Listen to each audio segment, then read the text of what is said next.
O sol já se põe depois e isso tudo influencia, né? Então, uma variedade que precisa mais tempo de luz, uma variedade que precisa menos tempo de luz. Se a gente for pensar no pleno verão, cara, quantas horas a gente tem de luz de sol, né? Enfim, e se a gente for pensar daqui do Rio Grande do Sul pro Nordeste, por exemplo, quem já viajou para lá e pegou um verão lá e pegou aquele quarto frente-mar lá, deve ter adorado a ideia. E levando o que vocês estão buscando, escolher a melhor opção, né? Não é falar mal ou bem de uma ou outra, né? Sim mostrar os diferenciais, né? Então, Ederson, se tu puder explicar para nós, primeiro, o que é uma semente OP? Quando a gente fala de semente OP, está começando mais um VGSulcast, onde o agro das frutas e hortaliças ganha voz.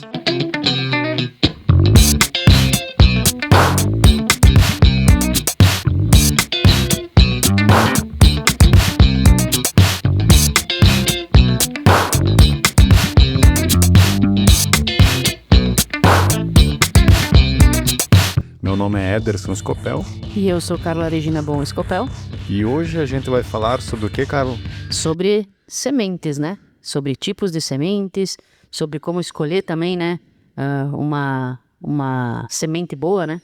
Tudo isso que a gente tem que olhar na hora da nossa compra das nossas sementes de hortaliças, né? Então vamos contar um pouquinho sobre as diferenças, né, entre as sementes e como também você pode escolher assim uma semente de qualidade que seja rentável para ti lá na frente. Tô curioso pelo título no final, né? Porque vai ser tanta informação. Como gerar um título? Exatamente. Então hoje vai ser bastante informação, bastante curiosidade, né? Coisas que as pessoas pedem para nós, né? E aí a gente vai trazer um pouquinho desse mundo das sementes que foi onde a gente começou, né, Ederson? Aonde que inicia toda e qualquer plantação, vamos dizer assim? Preparou o solo e aí começa onde? Com a semente, né? Se a gente falar principalmente de hortaliças, né? A gente sabe que na casa das frutíferas vem a muda, né, normalmente. Mas se a gente falar de hortaliças, né, começa com a semente ou com a mudinha, né? Mas ela passou pelo processo de semente para virar muda ali também, né? Então sempre começa com a escolha da semente, que a escolha da semente quer dizer a escolha da tua variedade que tu vai plantar, né? Acho que o primeiro tópico que a gente pode falar é o quê? Existem dois tipos de sementes, que são as híbridas e as OP. Exatamente. Acho que aí tu vai poder falar um pouquinho melhor pro pessoal, né? A diferença entre essas duas opções que a gente tem no mercado, né? Uma é melhor que a outra. Talvez sim, talvez não. Depende do que tu tá buscando, depende do teu objetivo, né? Mas elas têm seus diferenciais e aí aqui é para vocês entenderem o que vocês precisam, né? É para vocês entenderem o que vocês estão buscando e levando o que vocês estão buscando, escolher a melhor opção, né? Não é falar mal ou bem de uma ou outra, né? Sim mostrar os diferenciais, né? Então, Ederson, se tu puder explicar para nós, primeiro, o que é uma semente OP? Quando a gente fala de semente OP, a gente quer dizer, é uma abreviação de Open Pollination. Meu inglês é muito fraco. Polinização aberta. Vamos traduzir. Polinização aberta, OP, polinização aberta. O que significa isso? Que diferentes flores podem estar se cruzando e gerando vamos dizer assim, a partir do fruto, uma outra semente. E o que é importante nós destacar nisso? E muita dona de casa que talvez vai nos ouvir, ou até mesmo um produtor que plantou alguma variedade de polinização aberta, por exemplo, um tomate coração de boi, esse é muito pedido. Se tu plantar ele junto de uma outra variedade de tomate OP, que nós chamamos comum, vamos usar essa linguagem, pode ser que tenha alguns frutos diferentes no meio ali. Isso que aconteceu um cruzamento durante o crescimento da planta. Ou algumas variedades de plantas estranhas no meio ali. Isso é uma polinização aberta. E a híbrida dá para definir numa frase como uma variedade que possui características comuns definidas. Isso é uma variedade híbrida. Tu vai lá, vai trabalhar ela, vai trabalhar os parentais, como a gente já falou num outro episódio junto do Márcio Mota sobre essas questões de cruzamentos. Aí você cria um híbrido a partir da tua necessidade. Então são essas duas. A gente falou um pouco sobre genética também com o Timóteo, né? Isso. Também tem um episódio, né, da época só do Spotify ainda, né? Então, para quem está nos vendo no YouTube, tem um episódio só no Spotify também falando sobre genética e essa questão de híbridos e tal, na questão de tomates, né? Então, ali também tem bastante informação sobre isso, né? É que nem a Carla falou, existe melhor ou pior? Não, aí de acordo com a tua necessidade, tu vai adaptar eles. Por exemplo, o nosso mercado hoje de cebolas. Hoje tem uma região no Brasil que planta muita cebola híbrida. E a região aqui do Rio Grande do Sul planta muita cebola OP. São duas variedades. E produz aqui, produz lá. O que tem de diferença? Talvez lá produz muito mais por hectare e aqui produz menos. Aqui tem um pós-colheita melhor, aguenta muito mais a cebola no galpão, lá menos. É para o mercado mais fresco, mais de consumo mais rápido, né? Exato, então vamos dizer assim, tu tem as vantagens e as desvantagens em ambas, né? Tu precisa definir o que tu vai buscar, né? A diferença é que numa híbrida, né? Que nem o Ederson falou, tu não vai ter essa questão de polinização aberta, então dificilmente, né? Não vamos falar que seja impossível, né? Mas dificilmente tu vai ter uma planta diferente ali no meio, né? Ou alguma coisa assim. E dificilmente também tu vai ter um fruto deformado, um fruto diferente, né? No geral, ele vai se manter um padrão, né? Porque geneticamente no híbrido foi criado isso, né? Para ele ter um padrão, desde tamanho de fruto, enfim, tudo isso na genética dos híbridos é incrementado, né? Resistência a doenças, né? É isso, né, Ederson? Isso, e tu falou um negócio bacana também, a questão de plantas diferentes. Pode ser que em algum momento tenha alguma no meio, mas é permitido um percentual em cima de cada variedade. Que essas plantas têm um nome que chama off-type, que são as plantas diferentes, que veio lá da linhagem de parental. Pode ser, é normal uma quantidade tolerável. Não pode ser 30%, 40%, né? Vai ser ali 1%, 2% de planta estranha no meio, assim. Tá dentro do permitido. Exato, né? Mas na polinização aberta isso pode acontecer muito mais. Porque a gente pensa assim, na polinização aberta, a abelha vai polinizar e ela pode inclusive fazer cruzamento de duas coisas totalmente diferentes, pimentão e tomate, por exemplo, né? E não que vai nascer uma planta com metade de pimentão e metade de tomate, né? Mas que vai nascer um fruto diferente por causa dessa cruza de pólens diferentes, vamos dizer assim, né? Muito difícil acontecer, né? Mas, putz. Mas enfim, né? É muito difícil, mas mais fácil de acontecer no OP do que no híbrido, né? Então é isso que é só para mostrar essa questão, né? E uma coisa que a gente podia comentar, Carla, também, que é para quem está nos assistindo e até nos ouvindo, com relação às embalagens. Hoje a gente recebe muita demanda no sentido de, eu queria plantar algumas plantas das tuas alfaces, por exemplo, ou dos teus tomates ou pimentões. Só que não é que a gente não quer, é que as embalagens hoje, vamos classificar assim, ó, eu vou tentar, de todas as empresas, existem as duas sementes, agora se nós for falar da alface, a pelletizada e a semente nua. Aí, o que vai acontecer? Depois a gente vai até mostrar, gravar um vídeo, né, cara? Junto do que nós estamos falando, vai ficar aparecendo essas imagens. Mas assim, ó, a pelletizada é uma semente, por exemplo, de alface, que é tirada lá no pé e é envolta com um prime, que é o quê? Que vai aumentar o tamanho da semente. Isso é uma bolinha, depois a gente mostra isso, né? Mas é uma bolinha que fica ao redor da semente nua, né? Isso. Então, isso vai dar alguns benefícios que o Ederson acho que vai comentar agora, né? Aí o que vai melhorar essa bolinha? Uma que é a questão de semear, né? Como o volume é grande, a máquina pneumática consegue puxar ela e largar certinho. Outra é uniformidade de germinação. E tu vai melhorar também a uniformidade da germinação na questão de estande de planta. Elas vão ficar todas as plantas uniformes. Essa é a semente pelletizada. Às vezes a gente pode encontrar no mercado o quê? Aqueles envelopes, que aquele lá é um segmento assim, vamos dizer, tem a pelletizada e aqueles lá são os commodities. Existe bom ou ruim? É o que a gente conversou antes no início, cada um vai de acordo com a tua necessidade. Claro, a pelletizada tem um valor agregado mais alto em função da tecnologia. A semente nua já não. Ela é uma semente colhida, secada, em alguns momentos passado algum tratamento, outras não. E aí tu embala no envelope e faz a comercialização. Se nós fosse a ter a outra outra questão bem importante, se você comprar no mercado aquele envelope com semente de alface dentro ou qualquer outra semente, você vai ver que tem um envelopezinho dentro do envelope maior, que é o quê? Que ele ajuda a proteger a questão de temperatura e umidade do ambiente onde ele vai estar armazenado, né? Que isso influencia principalmente na questão de germinação, a temperatura e a umidade. Toda e qualquer semente que você colocar no sol vai perder germinação. Sim, então falando para dona de casa, tu comprou um envelopinho no mercado, né? Às vezes ele pode já não estar condicionado de uma forma correta, mas quando tu vai levar para casa, cara, não deixa no painel do carro e torando no sol, né? Já ajuda um pouco o processo, né?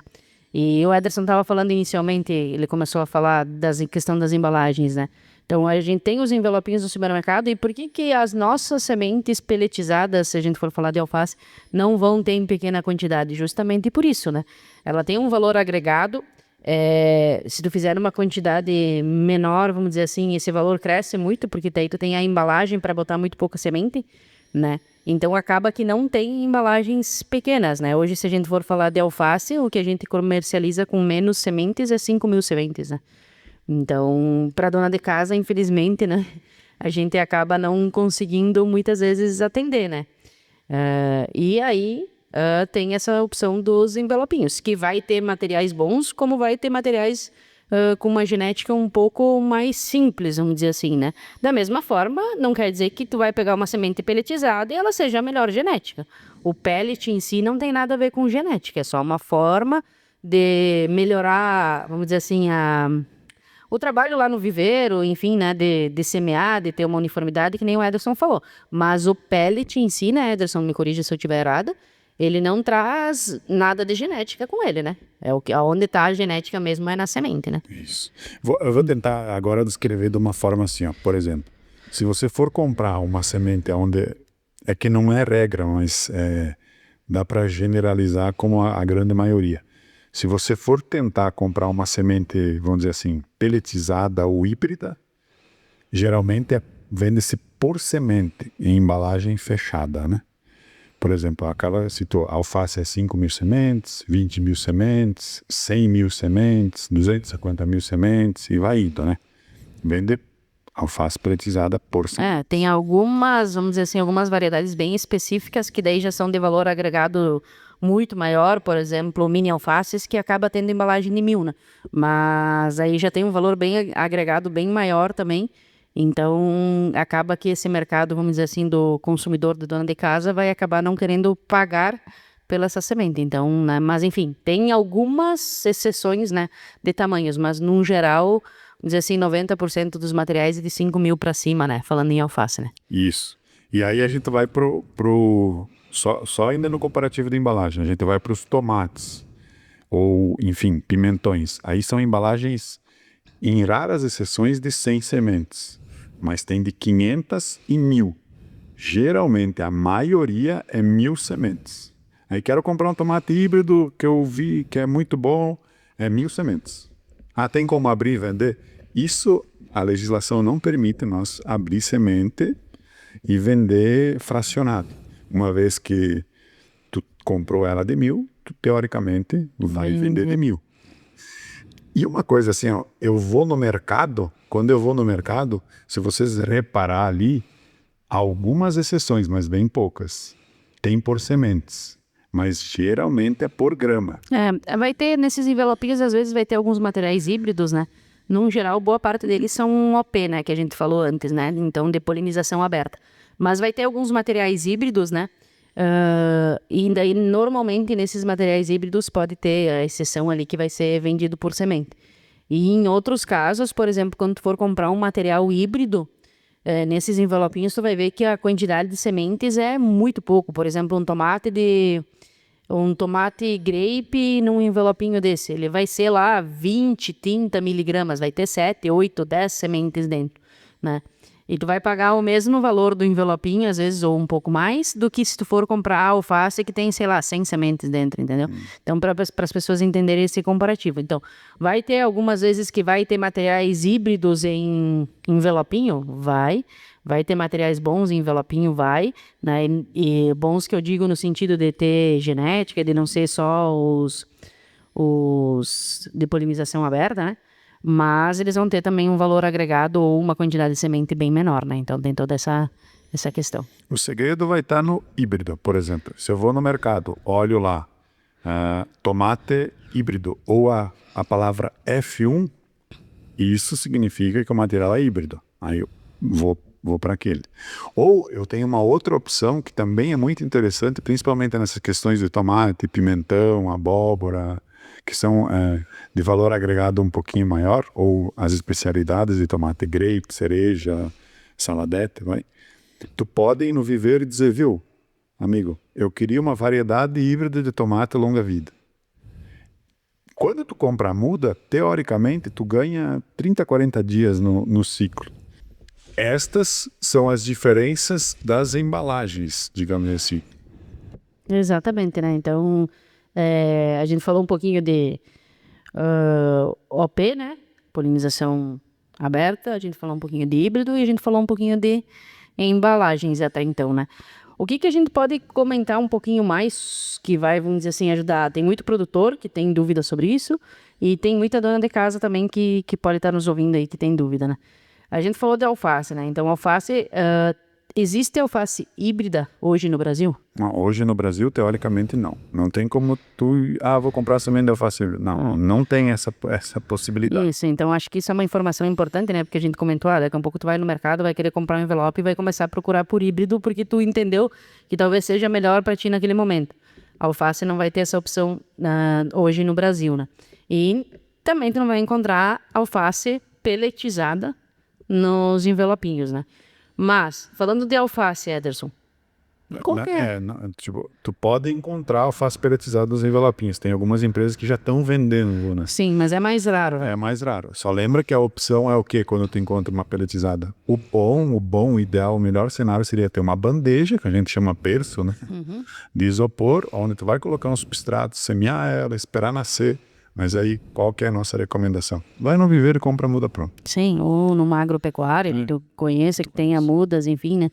E pede por uma variedade que seja legal aí pra ti, né? Uma questão também que é bem bacana que a gente tem que comentar. Tomates não tem só híbrido. Tem híbrido e tem OP. Que daí o que acontece às vezes? Comprei um tomate e tal, não produziu. Será que é o tomate certo para a época certa? Ou foi, digamos assim, uma variedade OP que foi dita como híbrida que foi vendida? Isso é importante frisar. Sim, interessante. E se a gente for falar agora, né, voltando ao que eu ia comentar sobre a alface, né, Ederson, uma dúvida que muitos produtores nos pedem e donas de casa talvez também tenham essa dúvida. Beleza, eu comprei a muda ou peguei a semente, fiz a minha mudinha em casa, beleza, e aí?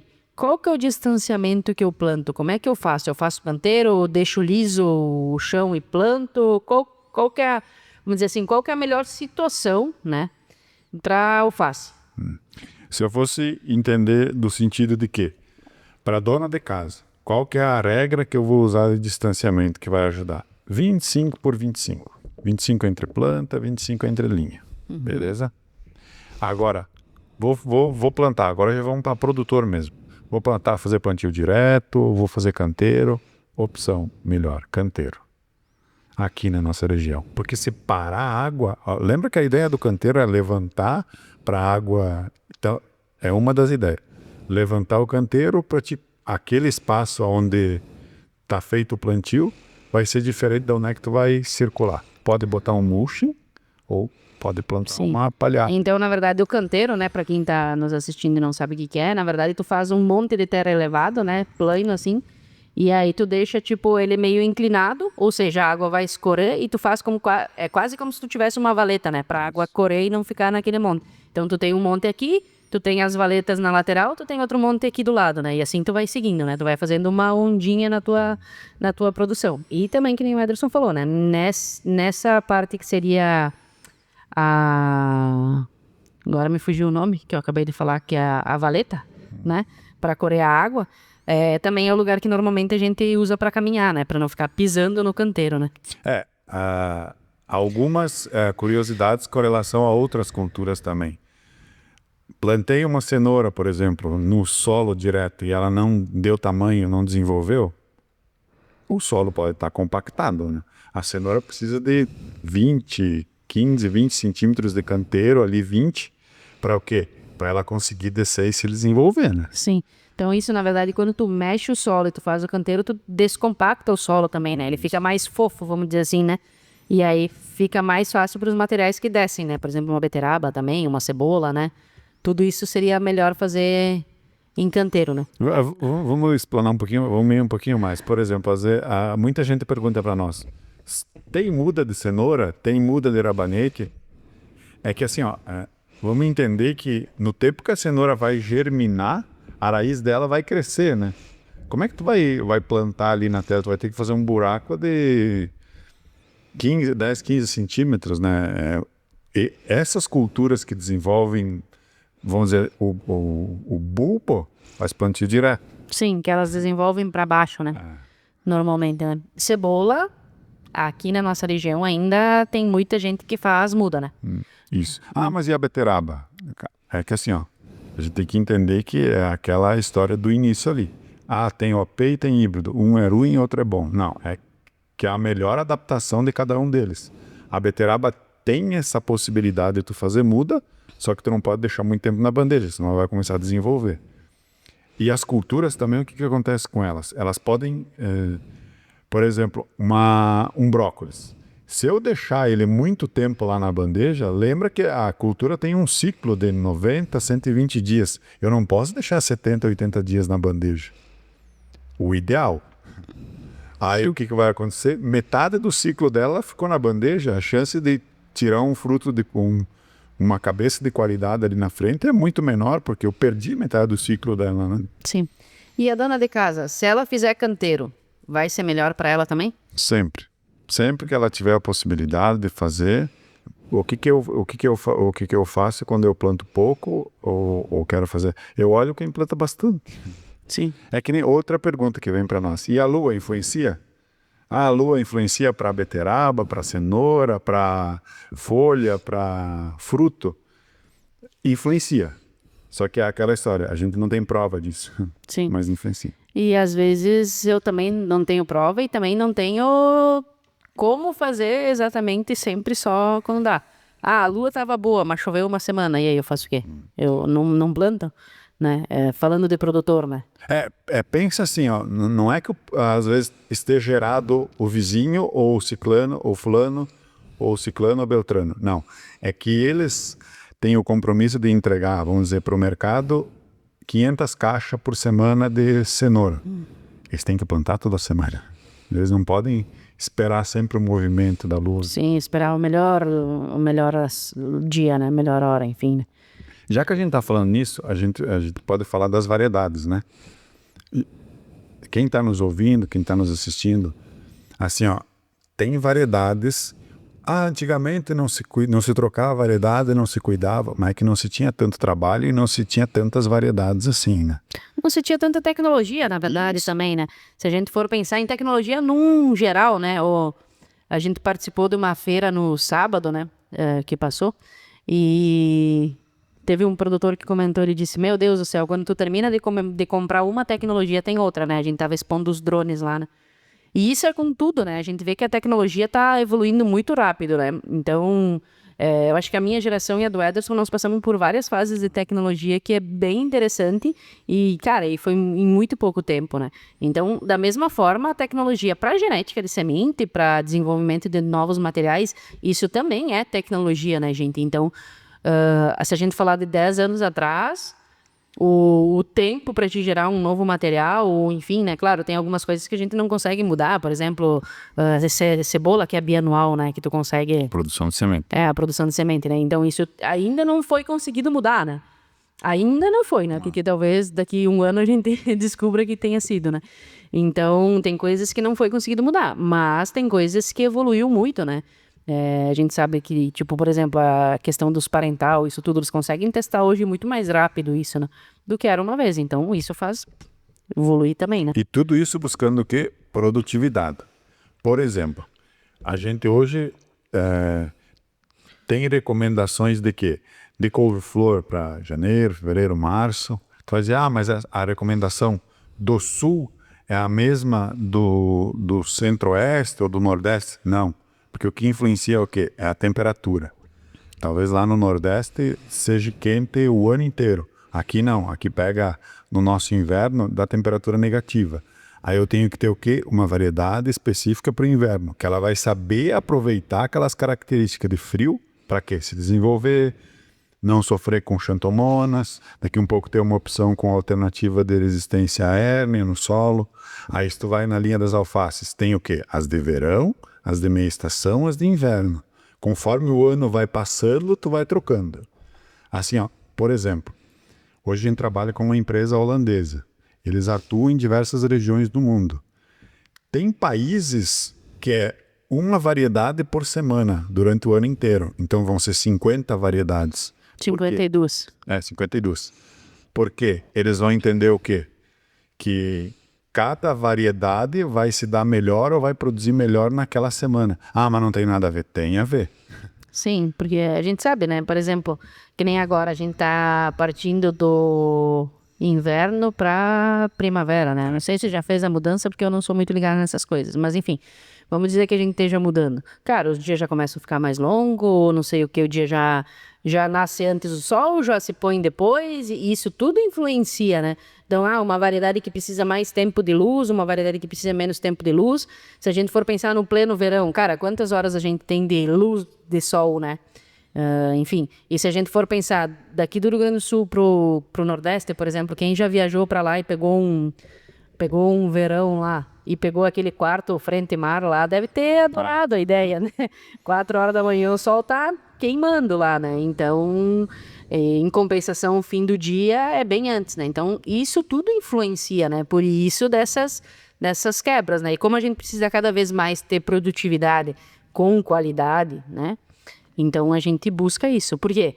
É só pensando em produtividade. Sim, você pensa em produtividade, mas também a qualidade dos materiais influencia, né? Se eu botar hoje uma alface de verão no inverno ou vice-versa, cara, vai se desenvolver o material? Talvez alguns vão, mas a qualidade dele lá no final vai ser muito pior. Talvez tu vai ter a mesma produtividade, vai produzir 100 plantas e tá ali as 100 plantas, mas ela vai ter uma cabeça menor, ela não vai fechar a cabeça, enfim, né? Então isso tudo influencia, né? Isso que a Carla falou é muito, muito importante, né? Por exemplo, eu vou pegando sempre o gancho no que ela vai falando. Tem variedades, por exemplo, se eu pegar uma cenoura e plantar na época errada, o que vai acontecer? Vai subir em semente, tu não vai conseguir colher. É um prejuízo isso. Por isso da adaptação e o conhecimento dessas sementes para determinada região. A própria cebola também é um exemplo, né? Ela vai subir, quem nunca viu, ou se não viu, procura na internet, né? Uma cebola pendoada. O que vai acontecer? A cabeça dela lá embaixo, o bulbo, vai ter um centro ali, que nós falamos centro único, não vai ter, vai encher no meio de um talo, aqui no sul nós chamamos de canota, né? Que tu não vai conseguir aproveitar aquilo, né? Sim. Depois a gente, vou ver se eu consigo umas fotos, eu boto aqui no meio do vídeo disso, né? Ou uma alface pendoada também, quem nunca viu lá na horta, né? Às vezes, né? Ou ter comprado uma variedade que não era pro período, né? Porque às vezes no mercado lá tem um envelopinho pro ano inteiro lá, não tem as variedades separadas, né? Daí tu plantou no verão e ela subiu, né? Ela era uma variedade de inverno, por exemplo. E aí fez aquele o pendoamento, né? Que a gente chama, né? A alface virou uma árvore agora. Uma árvore de Natal. O que não pode acontecer é assim, ó, por exemplo, a gente trabalha com algumas variedades que podem ser para o ano inteiro. Mas o que foi feito nisso? Pesquisas nas diversas regiões do Brasil, onde viu-se que o frio, a temperatura não influenciou para isso, mas não é uma regra, tem que ter muita pesquisa.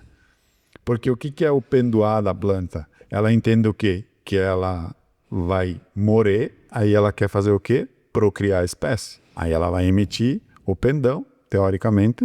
Se você deixar ela penduar e tu vai mexer ali com o tempo, tu vai ver que tem semente dela ali, né? Teoricamente isso cairia no chão e viriam novas plantas, né? Exatamente. Que vão ter o mesmo problema, provavelmente, porque é uma variedade que não está apta para fazer isso, né? Então, voltando agora um pouquinho, né? Então a gente falou sobre várias coisas agora, né? Aí vamos pensar, o produtor. Cara, como é que ele define o que ele vai plantar, né?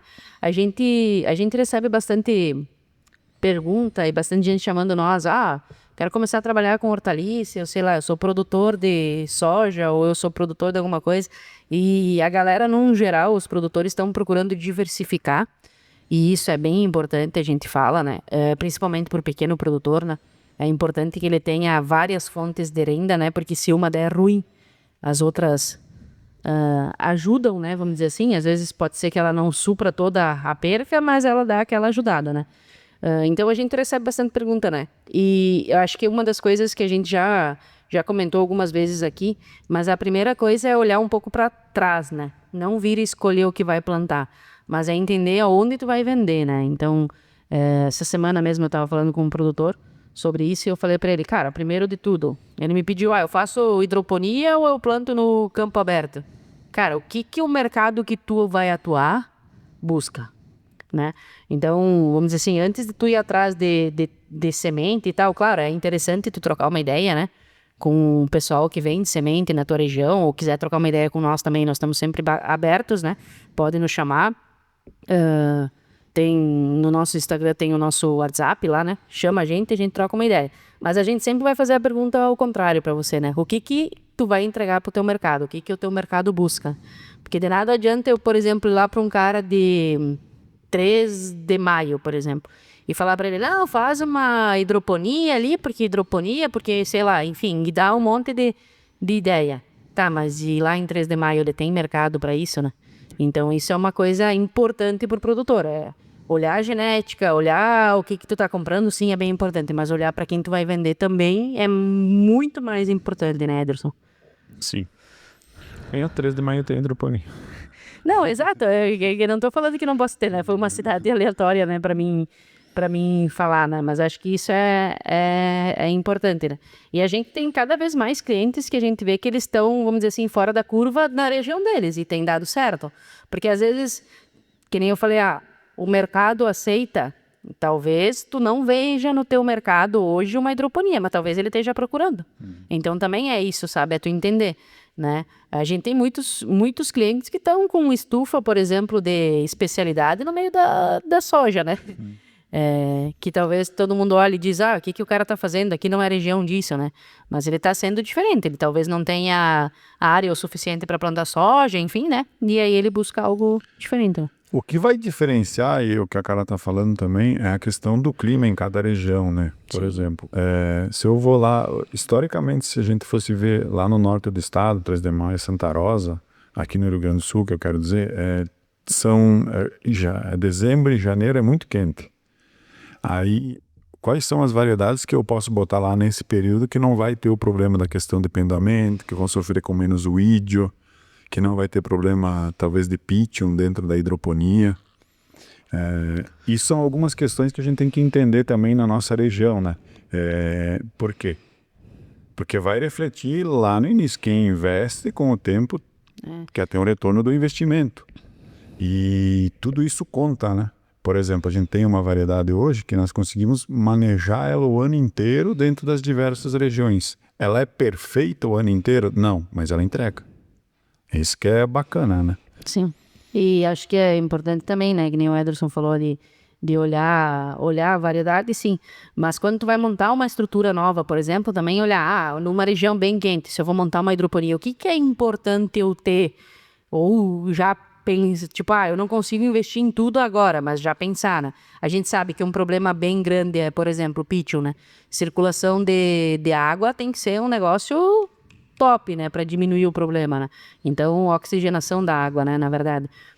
O calor da água, cara, numa região... A temperatura, né? a temperatura da água numa região quente. Talvez eu pensar em, sei lá, já botar a caixa de água inteirada, alguma coisa assim que vai diminuir. Ou já pensar num sistema de resfriamento ali, né? Então isso tudo tem que se pensar. Como é que eu vou fazer para diminuir o calor dentro da estufa, né? Ou se a gente for pensar numa região fria, como é que eu vou fazer para ter calor dentro da estufa no inverno, né? Então... Não jogue tudo na genética, ajude ela. Por exemplo, quando a gente fala que uma variedade é tolerante a míldio, lembra que ela é tolerante, ela não é imune a míldio.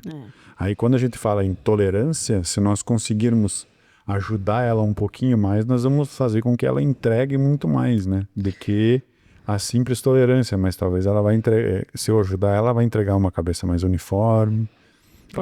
Já vem isso na genética, mas se a condição não for tão favorável, por que não pode ser prejudicada? Cara, tu tá ali, faz um preventivo, faz um tratamento, por mais que a variedade ela seja tolerante, ajuda ela também a manter essa tolerância, a não ter uma carga extrema de weevil, por exemplo, de mildio, enfim, né?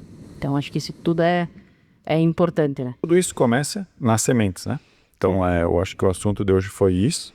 A gente pode continuar explanando muito sobre isso, né? E até daqui um pouquinho a gente pode fazer porque a gente não pode lançar o desafio aqui, né, cara? Já como a gente tá no YouTube, por que não fazer um material com vídeos mais curtos, ajudando quem está nos assistindo ou nos ouvindo, né? Sei lá, vídeos de 5 minutos, 10, levando essa informação e de forma gratuita para ajudar, auxiliar. Exatamente. Porque tudo isso é um detalhe bacana, por exemplo, nós falamos da alface na região quente. E por que a gente não tem que começar a se preocupar com Gemini vírus em tomate, que o prejuízo ano passado foi gigante nas diversas regiões brasileiras. Cara, isso aí é escolher uma variedade com tolerância. Sim. Tu vai conseguir colher ali, tu vê quanto é importante a escolha da semente certa, né? Sim, exatamente. Não, acho que é interessante, né? E que também quem tá nos assistindo, quem tá nos ouvindo no Spotify também, cara, tem alguma dúvida, enfim, deixa nos comentários ali, né? A gente vai responder, daqui a um pouco gera um outro vídeo, já faz alguma coisa. Tem alguma dúvida, ficou alguma dúvida? Pergunta para nós estamos aí, talvez a gente demore um pouquinho para responder, porque isso é o que a gente faz realmente com o coração, né? E a gente também trabalha, né? A gente vive de vendas, né? Então a gente... não que isso não seja um trabalho, mas isso é algo a mais que a gente faz, né? Então é sempre fora do nosso expediente, né?